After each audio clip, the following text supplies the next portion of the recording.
Isa sa mga bagay mga my guys na naaamis si Daddy Brian ninyo mga my guys ay itong pagkain natin sa Pilipinas mga my guys na kahit dalhin mo ang buong pamilya mo mga my guys, konti lang yung mababayaran. Samahan nyo kami for today's kaganapan. Braxton, come in here.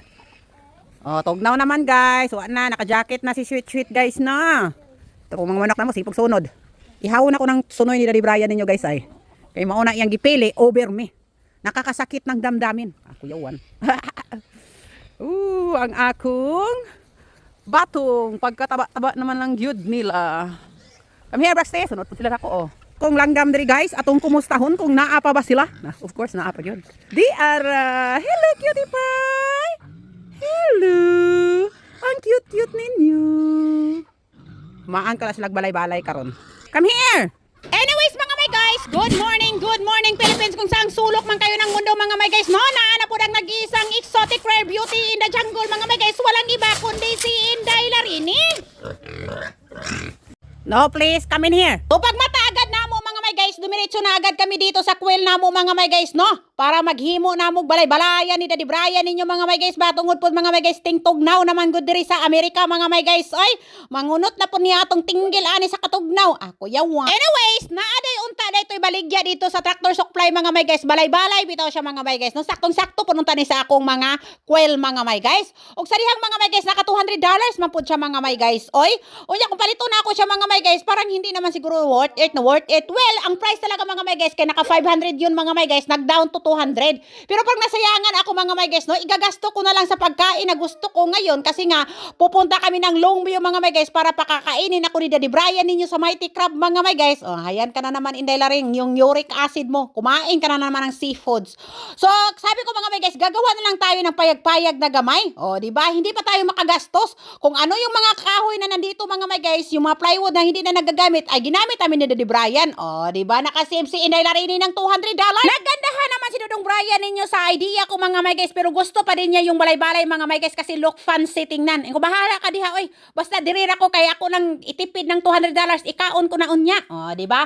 Pagkatapos mga my guys, dumiretso na agad kami diri mga my guys, nakaabot kami mga around 7 o'clock man yata yun mga my guys. Tapos itong Mighty Crab Restaurant mga my guys is mga 10 o'clock pa mag-close ba. Ang Sweet mo. Ang Sweet, nagbasa na. Agoy, nagbasa si Sweet.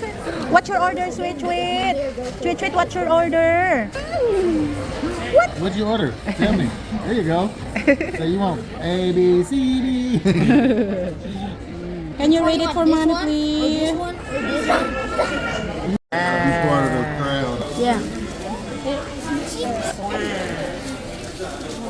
Do your daddy too.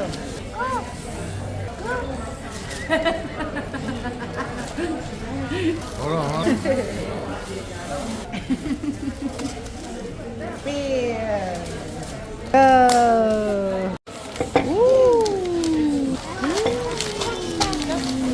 So ito talaga yung kinakravings ko mga my guys, yung oyster nila mga my guys nga pagkasarap-sarap mga my guys. Alam nyo mga my guys, naalala ko tuloy mga my guys, no? Nang pumuwi kami ng Pinas mga my guys, bit-bit ko lahat yung pamilya ko mga my guys.